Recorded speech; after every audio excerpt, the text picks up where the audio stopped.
Welcome to Take Back, the show where we relive our nostalgia and realize how old we're getting. I'm your host, Dan. The topic for today is the Nintendo-made console, the N64.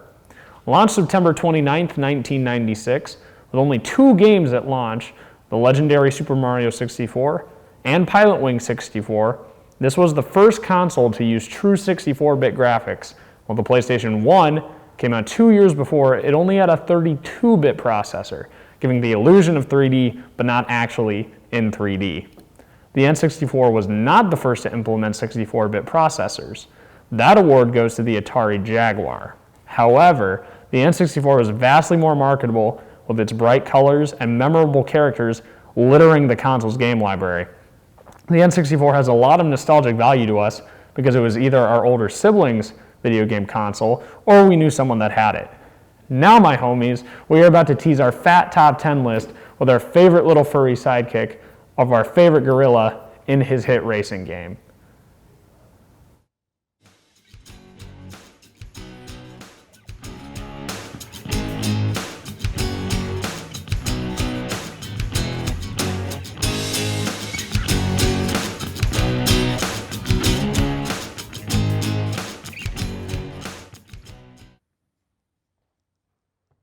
Once there was a boy who did the same thing again and again.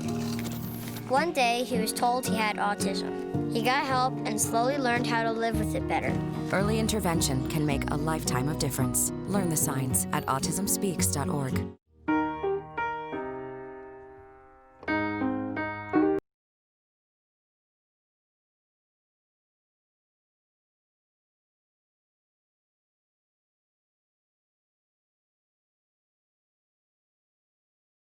To use an awkward silence to help a friend with their mental health at seizetheawkward.org.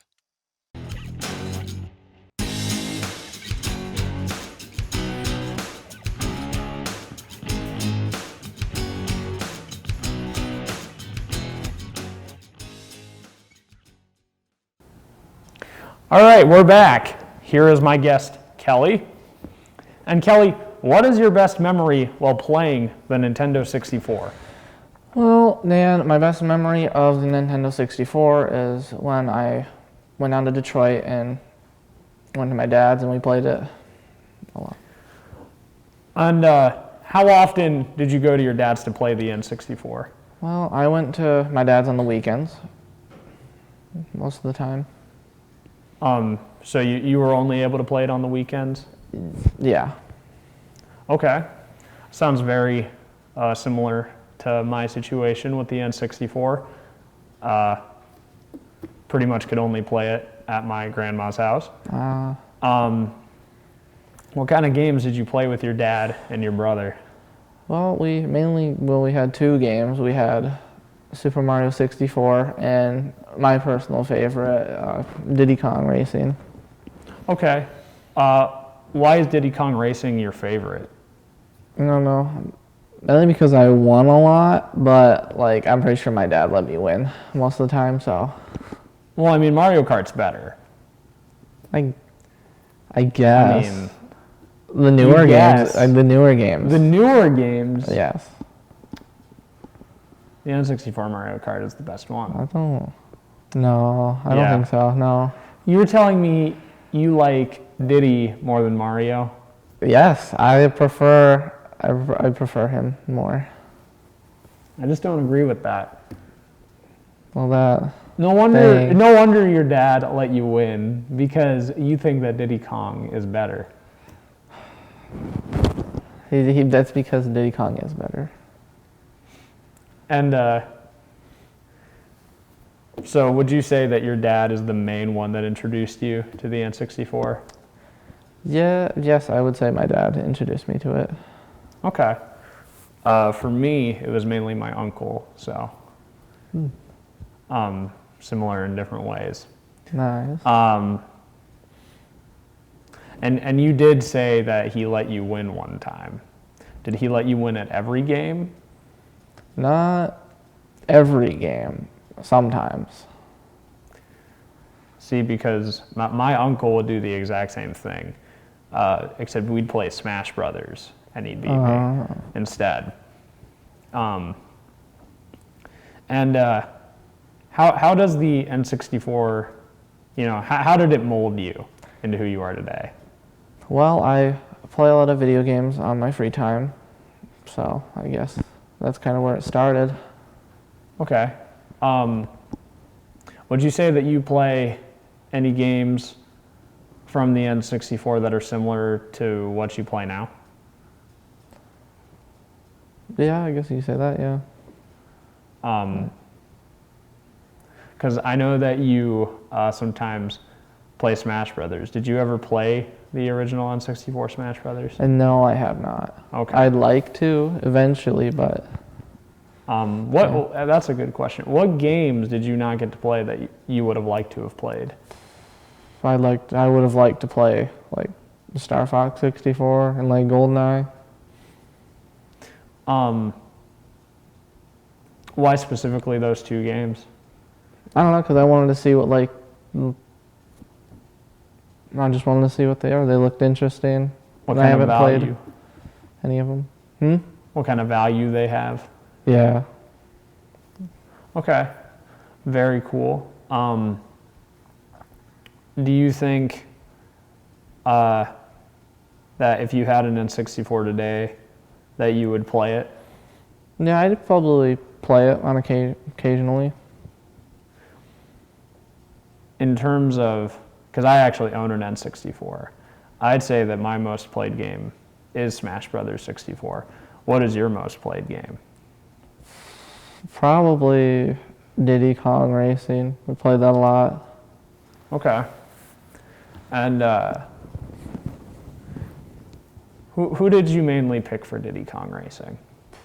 Well, I picked what the title suggests, and Diddy Kong, I played him most of the time. So you picked the worst one. No, Yeah. I don't know. I think you did, No. honestly.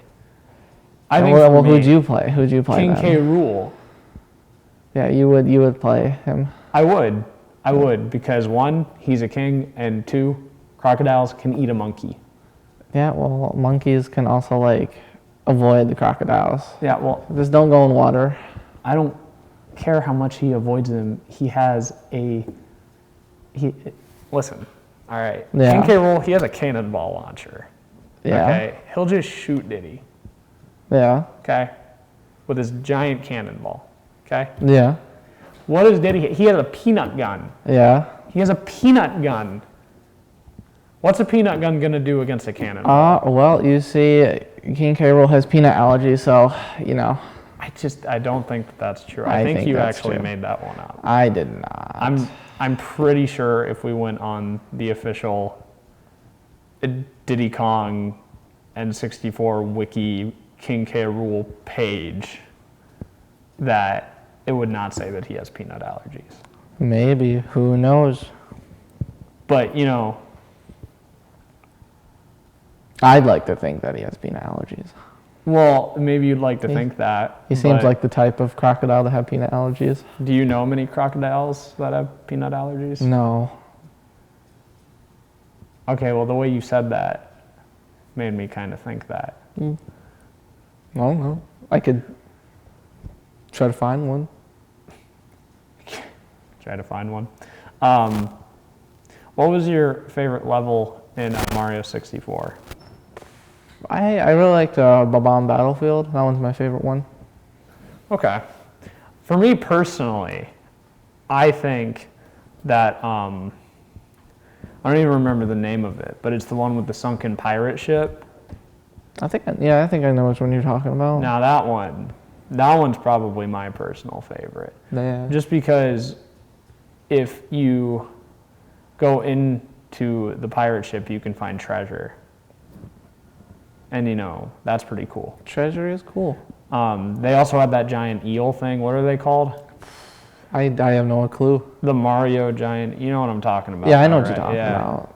Yeah, and he'd swim around, and I'd always be scared of him.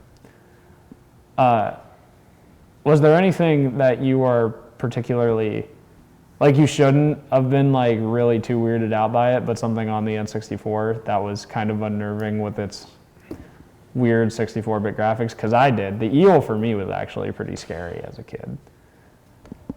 Not really. I didn't really think much of anything that would be scary on it when No, I looked at really? it. Yeah. I thought another thing that was scary was there is a volcano level with a bunch of like weird bowl things, and that one scared me a lot too, just because there was a lot of fire and stuff. I don't know. Yeah. Why. I was also Ocarina of Time. There's a dungeon where you go into a tomb that's like hidden in a grave. There's a lot of really creepy guys there. But anyway, Kelly, it's time for us to go to commercial, and when we come back, we will be doing where I will ask you questions about the N64. Sounds good.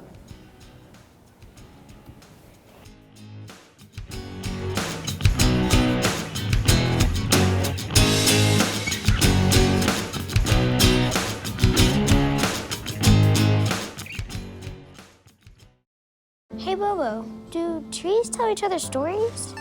I'm sorry. I'm afraid I don't know that. Hey, why don't we go find out? Listen.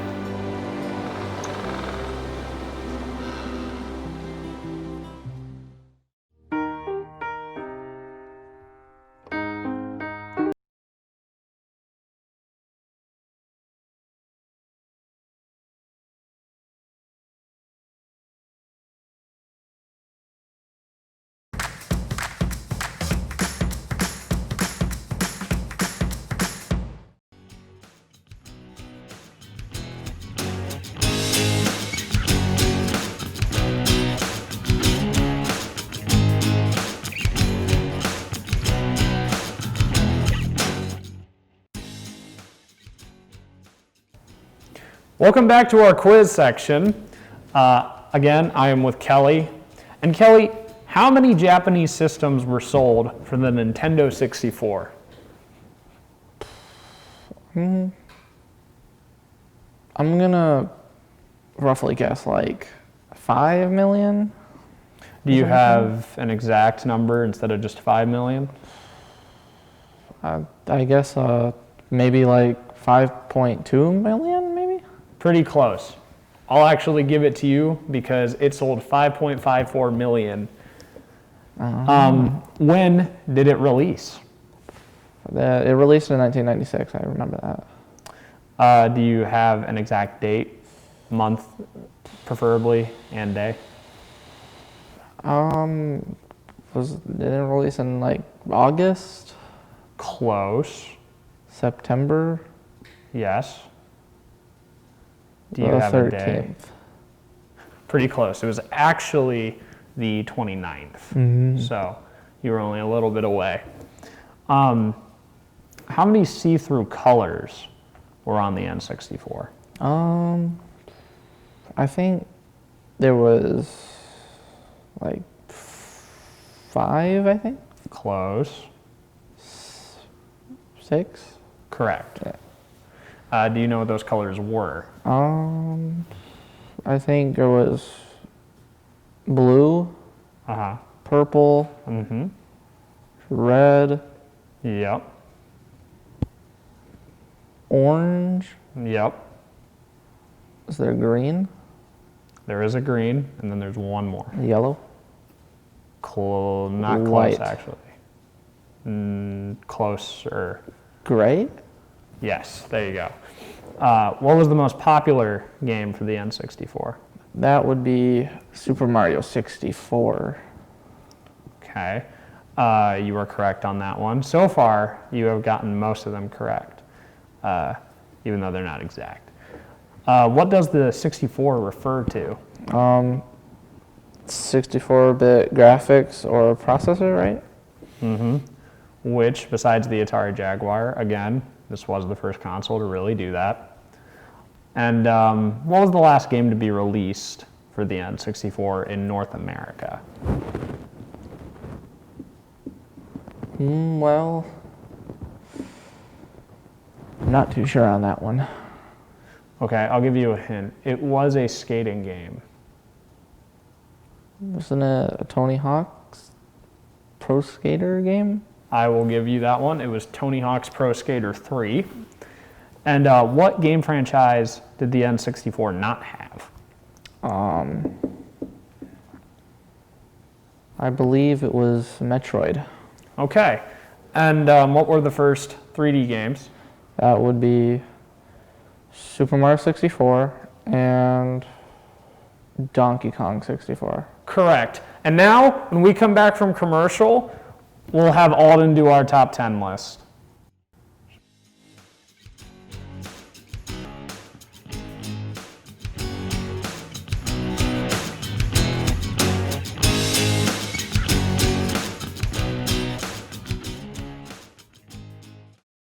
When I was your age, I was just like you, fascinated by stars.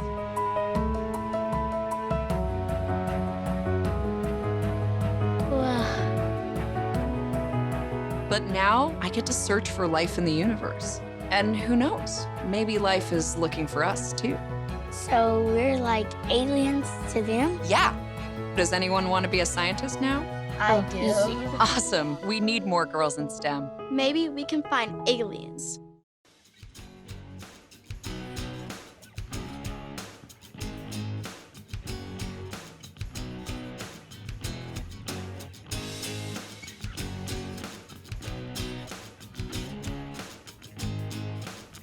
Welcome back now. And now we're actually going to move over to Alden, who is going to read us down our top 10 list of the best N64 games. Hi, I'm Alden McCoy. Welcome back to Take Back. Today we're going to be talking about the top 10 games for the N64.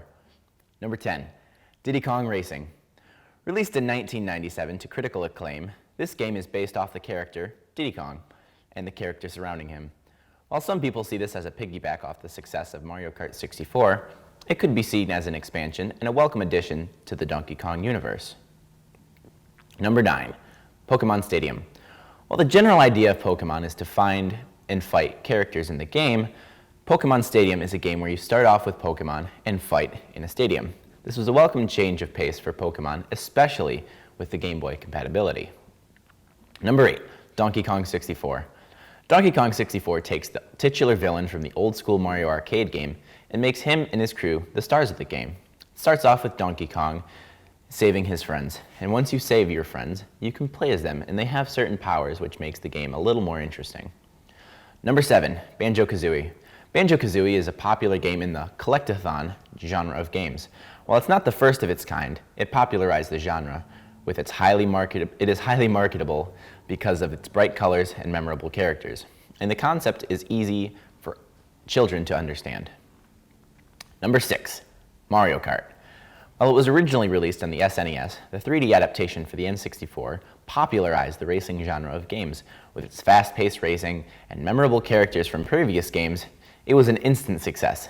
It almost single-handedly kickstarted the racing genre and helped introduce games like Diddy Kong Racing and F-Zero X.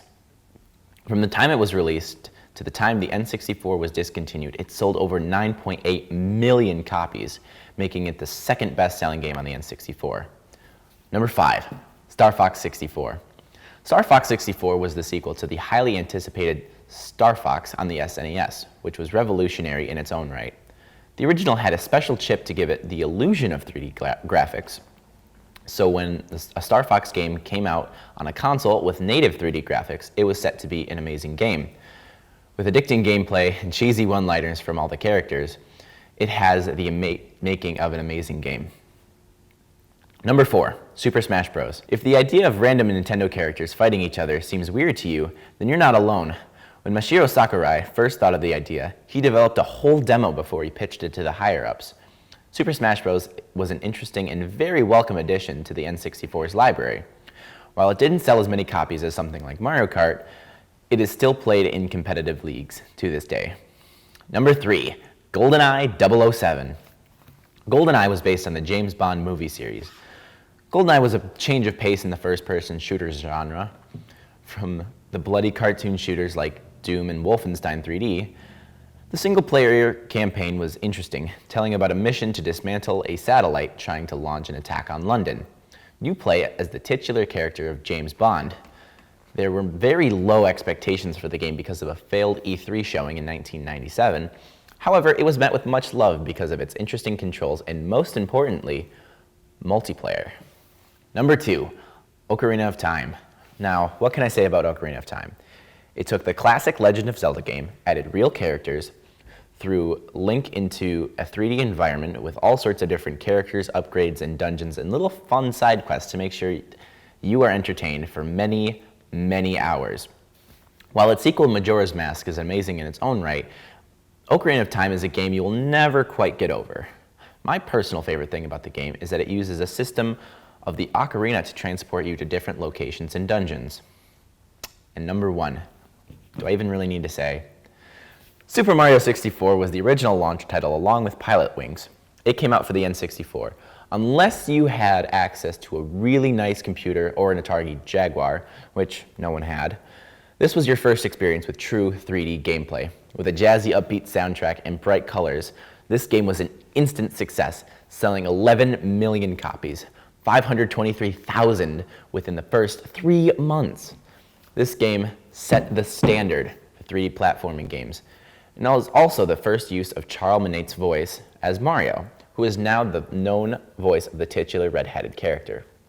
Super Mario 64 was the best-selling game on the N64, so I think it's pretty obvious that it takes our number 1 spot on this list. Back to you, Dan. Thank you, Alden, for our top 10 list. I hope you all enjoyed our first episode of Take Back, and we will see you all back on Take Back.